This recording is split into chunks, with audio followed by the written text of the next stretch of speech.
Bine v-am găsit, dragii mei din Zodia Fecioară, oriunde v-ați afla. Iată, ne ajungi la prima lună din anotimpul toamna, suntem în septembrie, așa că azi voi face o lectură generală pentru voi, dragilor din Fecioară, pentru luna septembrie. Așa că toți cei care aveți soare, lună, Venus sau ascendentul în Zodia Fecioară, atunci această lectură este de asemenea și pentru voi. Înainte de a începe, în schimb, trebuie să mulțumesc tuturor celor care mi-au lăsat comentarii frumoase, sugestii, au dat like-uri și trebuie să vă mulțumesc de asemenea și să vă aduc mii de mulțumiri tuturor celor care pur și simplu, prin simpla lor prezență la fiecare lectură pe care eu o public, aduc acea energie pozitivă de care cu toți avem nevoie. Așa că, dragilor, haideți să vedem și voi începe. Aici avem luna septembrie și așa cum v-am obișnuit pentru cei care sunteți deja, suntem aici în comunitatea florilor de lotus de ceva vreme, voi scoate câte o carte pentru fiecare săptămână a lunii septembrie. Și haideți să vedem ce vine pentru dragii mei din Fecioară. Avem pentru prima săptămână ce aduce luna septembrie pentru dragii și dragele mele din Fecioară. Și încă o carte pentru a patra săptămână. Vedem la modul general ce vă rezervă fiecare săptămână a lunii. Bun. Haideți, dragilor, să vedem. Și avem prima săptămână din septembrie, avem Cămila, care te îndeamnă să fii perseverent și să nu te lași doborât de problemele care probabil că încă le ai sau care vor veni. Nu-ți pierde perseverența, pentru că ai tot ce-ți trebuie, da, să treci peste ele. Indiferent cât este de greu, ai resurse. Ai resurse și nu trebuie să te lași doborât, indiferent de ce-ți vine. În a doua săptămână avem o salcie. O salcie plângătoare. Din păcate, dragilor, pentru unii dintre voi e posibil să treceți printr-o pierdere la nivel familiar. Poate că cineva din familie se află într-o situație nu foarte bună vis-a-vis de sănătate și e posibil să aveți o anumită pierdere a cuiva, a unui membru din familie. Acum, eu, pentru că este și o lectură generală, aș putea zice că posibil unii dintre voi, poate nu neapărat să pierdeți pe cineva în sensul de a pierde, de a nu mai fi în acest spectru terenal și să se ducă într-o lume astrală. E posibil poate să aveți un moment de tristețe vis-a-vis poate de cineva din familie. Nu știu cum să îndulcesc această carte, dar până la urmă trebuie să ne obișnuim că în viață lucrurile vin și trec. Da? Și trebuie că nu știm când, și asta e adevărat, dar putem să aproximăm. Poate tocmai de aceea ți se cere să fii perseverent și să nu te lași doborâtă de problemele care vor veni. În a treia săptămână avem un arc și care ne vorbește de noi oportunități, de noi posibilități și de noi drumuri care se vor deschide pentru tine. A patra săptămână vine cu acul și ața și vine cu îndeplinirea unei dorințe foarte sincere, a unei dorințe pe care tu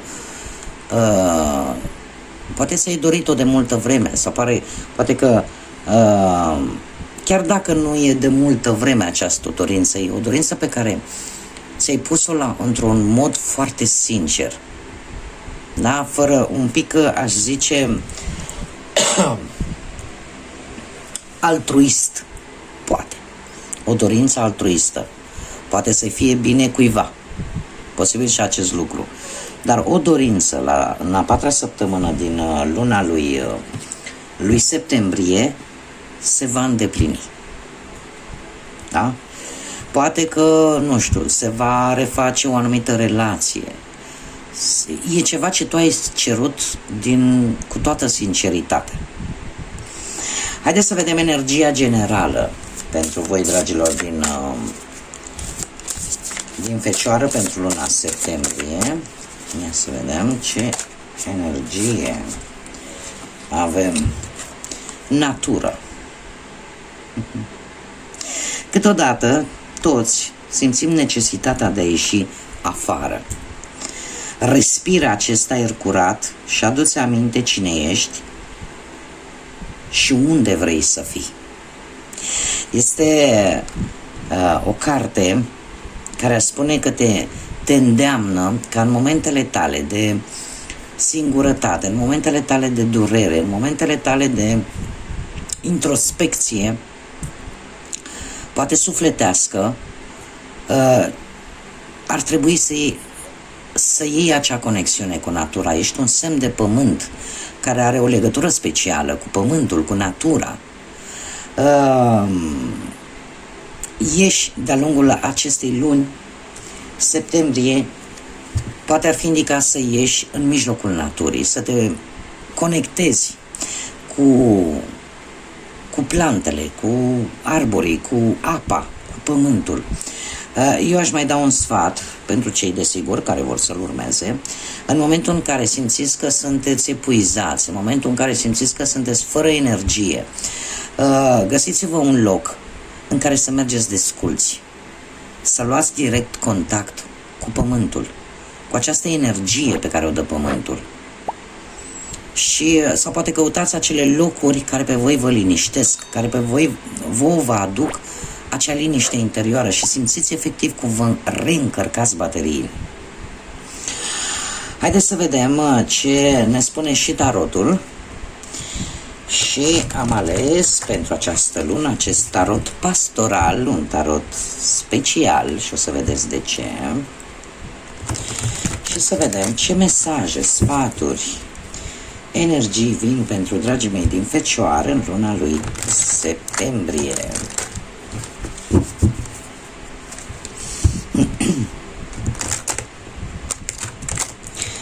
Sunteți foarte încurcați cu ceva. Sau poate vreți să spuneți ceva cuiva și nu sunteți hotărâți ce anume să spuneți sau cum să o faceți. Haideți să vedem ce spune tarotul pentru voi, dragilor. Ia uite, vedeți de ce e special acest tarot pastoral. Și avem un 5 de bâte, un 10 de monede, un 3 de monede, un rege de monede, foarte multe monede și justiția. Foarte multe monede, dragilor. Semne de pământ, la fel ca și voi, da? Fecioară, Taur sau Capricorn. Situația actuală avem un 5 de bâte. Se pare că unii dintre voi sunteți într-un anumit conflict, poate cu anumiți membri din familie sau poate locuiți împreună cu alți membri ai familiei sub același acoperiș. Și involuntar apar discuții, neînțelegeri, nemulțumiri. Unii dintre voi poate că a apărut o schimbare în urma unui conflict, da? Unde fiecare credea că are dreptate, fiecare își urma interesul, ca să zic așa. Ar trebui, vine și cu un sfat această carte, să-ți păstrezi calmul. Să-ți păstrezi calmul dar în același timp să-ți cunoști oarecum interesul. Poate că ai mai mult de pierdut decât de câștigat din acest conflict. Tocmai de aceea încearcă să nu te să nu te baci foarte mult în interiorul acestui conflict. De ce? Pentru că e un conflict, aș zice, cu mai multe persoane, nu doar cu una singură. Cinciul de bâtă, de asemenea, poate că ne vorbește de un conflict cu tine însuți, posibil și acest lucru. Să ai momente în care să fii sau să nu fii de acord cu anumite acțiuni pe care tu le faci. Dacă vorbim pe partea asta profesională, se pare că posibil ca unii colegi sau șefi de pe la muncă să cam joace murdar, da? Dar tu trebuie să faci treaba așa cum trebuie, indiferent de ce vezi că se întâmplă în jurul tău. E posibil pentru unii dintre voi care ați găsit poate un loc de muncă, un job, să fiți mai mulți care să fiți interesați de acest job, așa că ar trebui să ai tot ce-ți trebuie, toate documentele, totul să fie în regulă pentru a avea șanse de succes și în așa fel încât să obții acest job care pe tine te interesează. Dacă vorbim de bani, situația actuală se pare că banii sunt un pic la limită. Poate e posibil să nu poți plăti toate datoriile aferente fiecărei luni. Așa că încearcă să nu riști în investiții sau să faci cumpărături sau alte cheltuieli care nu sunt atât de necesare. Da? Cel puțin în acest moment ți se cere un pic de chibzuință.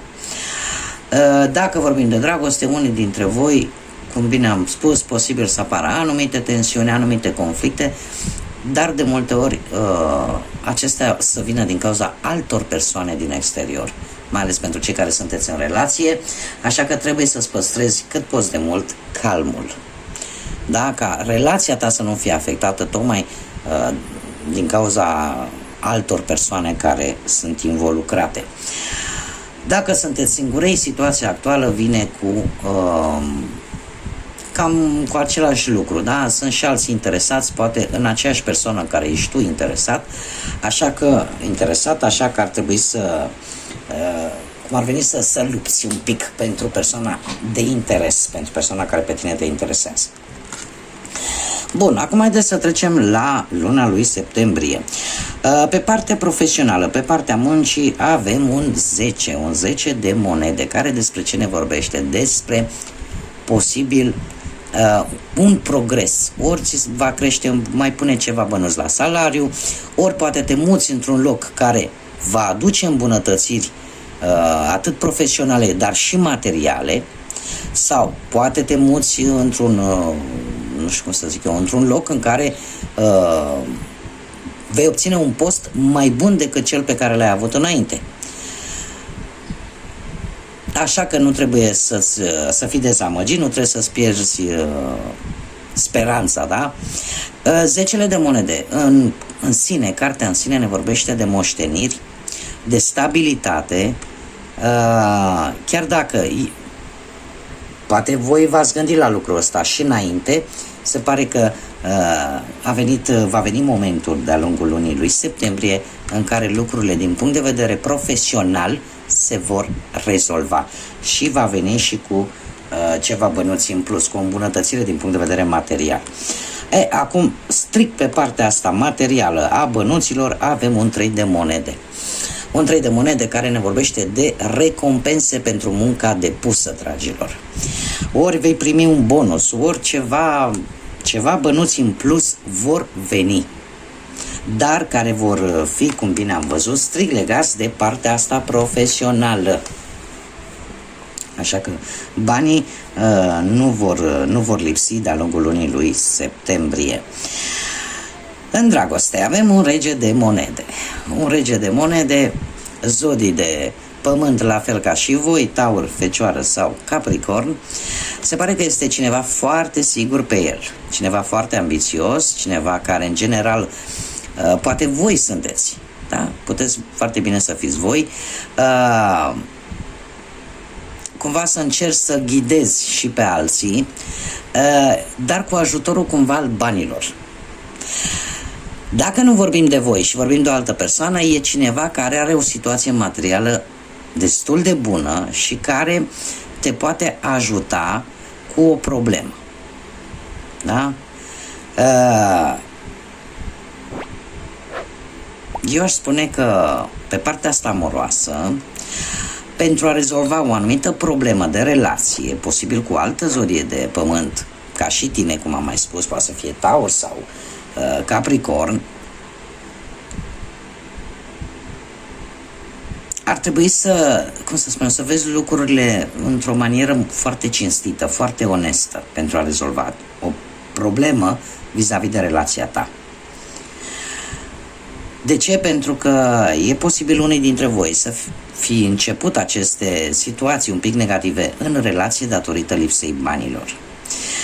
Și de multe ori știm foarte bine că lipsa banilor poate afecta relația. Dar trebuie să vă spun cu această carte că aceste probleme, după cum bine am văzut, vor trece.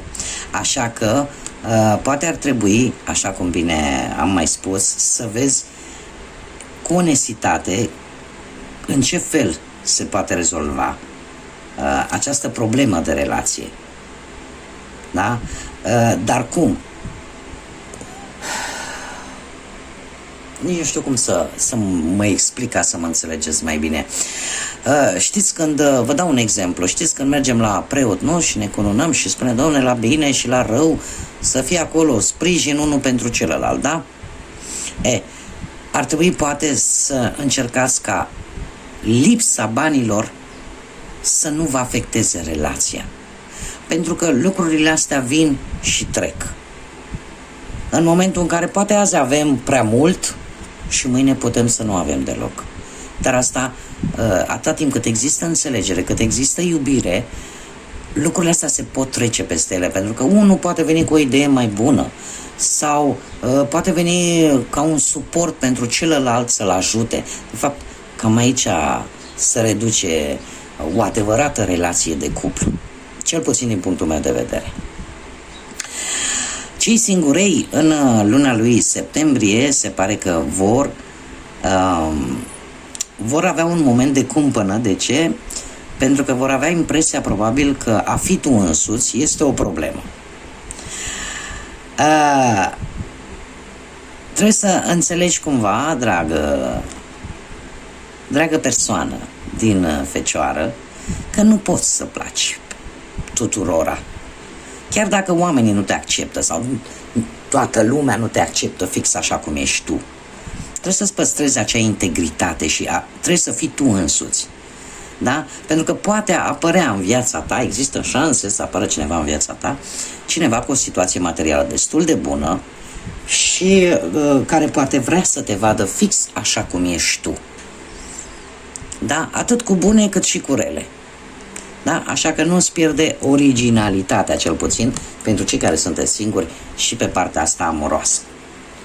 Sfatul cărților sau o informație suplimentară vine cu justiția, semnul balanței, poate vă spune sau nu ceva, care ne vorbește foarte mult de dreptate și de adevăr. Exact cum am și văzut.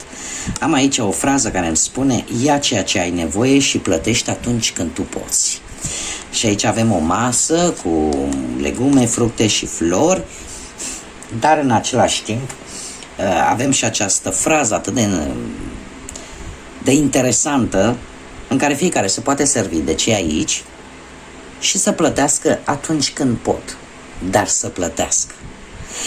Asta îmi spune foarte mult că posibil în luna lui septembrie să fie nevoie de un echilibru, să se vadă relația dintre cauză și efect. Ne vorbește despre cinste, de asemenea ne vorbește și despre o lipsă de rapiditate. Poate unii dintre voi care au procese pe rol sau care vor să facă anumite documente importante pentru voi, lucrurile nu se vor mișca chiar atât de rapid pe cât credeți voi. Asta nu înseamnă că nu se vor rezolva. Se vor rezolva, dar timpul nu va fi cel la care voi vă gândiți. Cum de asemenea am poate vorbi de anumite colaborări foarte bune și asocieri pe lungi perioade de timp, dacă vorbim de viața profesională. E posibil ca, din punct de vedere financiar, să faceți anumite investiții pe termen lung. Da? sau poate pur și simplu, nu știu, să recuperați anumiți bani sau să primiți vreo plată extra sau în urma unei sentințe judecătorești sau în urma unei moșteniri. Cei care, cum bine am văzut, dacă e posibil să aveți ceva probleme în relație din punct de vedere sentimental, lucrurile încet încet se vor rezolva. Iar cei singurei aș zice că aveți șansa să cunoașteți pe cineva. Tocmai de aceea apare și, cum bine am văzut, să te arăți fix așa cum ești, atât cu bune cât și cu rele. Da? Pentru că și dacă există ceva negativ în fiecare dintre noi, dacă noi nu vom vrea să schimbăm, indiferent cine vine în viața noastră, nu o poate face. Da? Așa că cel mai bine este să rămânem originali și dacă într-adevăr există anumite aspecte din viața noastră la care trebuie să lucrăm, atunci depinde de noi dacă vom face sau nu. Cert este că pentru cei singurei, ce vreau eu să spun este că, cum am mai spus, au mari șanse să cunoască pe cineva care lucrează ori în domeniul justiției, ori în instituții ale statului. Haideți să vedem ce numere angelice am pentru voi în această lună septembrie, pentru dragii mei din Fecioară. Foarte, foarte multe. Haideți să vedem. Și avem 777 și încă un număr, te rog. Și avem numărul 5, foarte interesant. Deci, ori data de 7, ori data de 14 sau data de 21 septembrie va avea o conotație importantă pentru unii dintre voi, sau persoanele născute într-o zi de 7, într-o zi de 14 sau într-o zi de 21. Ce ne spune? Scopul tău este fluent, pleacă din interior și tot ceea ce se va dezvolta sau se va arăta va fi parte din acest scop. O stare de pace și liniște în sufletul tău. Este cam relaționată foarte mult cu această energie care ne vorbește de această pace, acest echilibru, de această liniște, de această nevoie, necesitate de a fi liniștit. Da? Așa că poate că sunt dăți importante din luna lui septembrie în care poate ar fi indicat să căutați, cum bine am văzut, acea conexiune și acea legătură cu natura. Și avem numărul 5, ori data de 5 septembrie, ori pentru persoanele născute într-o zi de 5, care ne vorbește despre flexibilitate. Se pare că a fi flexibil, a te adapta foarte ușor, de fapt asta înseamnă, este forța ta.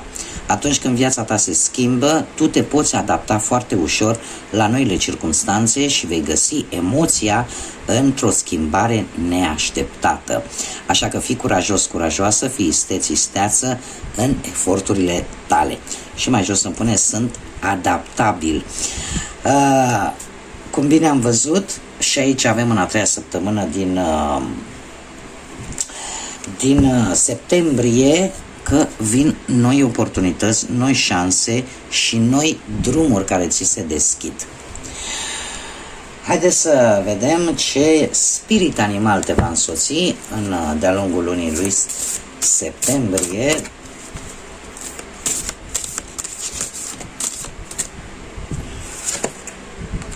Și avem elefantul, măreție. Stați așa, să nu fluture ventilatorul pe aici cărțile. Elefantul care vine cu măreție, se pare că dragostea este puterea ta, este forța ta, faptul că tu poți conduce, iar asta te ajută să mergi pe propriul tău drum. Înțelepciunea te inspiră și inspiră persoanele cu care tu te întâlnești. Poți depăși orice problemă, pentru că tu, prin naturalețea ta și prin modul tău simplu de a fi, poți dobândi succesul. Este acest spirit al elefantului, după cum bine știți, se spune că elefantul are o memorie extraordinar de bună. Ține minte un drum pe care îl face pe sute de kilometri și ține minte multe lucruri care, în mod normal, el, ca și mamifer, ca și animal, care i-au uimit chiar și pe specialiști, da? Pe cei care se ocupă de viața asta a mamiferelor, a animalelor. Elefantul, de asemenea, este foarte dedicat familiei, al celor de lângă el, iar în același timp iubește, da? În afară că are grijă, grija de unde vine de fapt? Din iubirea față de semenii săi. De asta și spune că dragostea, iubirea este puterea ta, iar asta de fapt te conduce pe drumul vieții, asta de fapt îi inspiră poate și pe ceilalți. Ai înțelepciunea necesară de a inspira și pe ceilalți. Și cum bine am văzut aici, această salcie plângătoare, probabil un eveniment destul de trist, probabil, este pentru că cumva spiritul elefantului încearcă să spună că ai puterea necesară să mergi înainte, indiferent de ce se va întâmpla, de ce eveniment poate trist sau care te va îndurera, ai puterea necesară să mergi înainte și ai puterea de a inspira și pe ceilalți să o facă. Bun, dragilor, aceasta a fost lectura pentru voi. Eu vă mulțumesc pentru atenție și dorindu-vă toate cele bune, multe vești bune, multă energie pozitivă, tot ce vă doriți să devină realitate, nu rămâne decât să vă urez mare atenție, pentru că sunteți deja unii dintre voi cam până la jumătatea lui septembrie vă celebrați zilele de naștere, așa că eu vă doresc din suflet la mulți ani și să auzim numai de bine, să fiți plini de înțelepciune, plini de energie pozitivă, iar până data viitoare când ne vom revedea, să fiți iubiți, dragilor.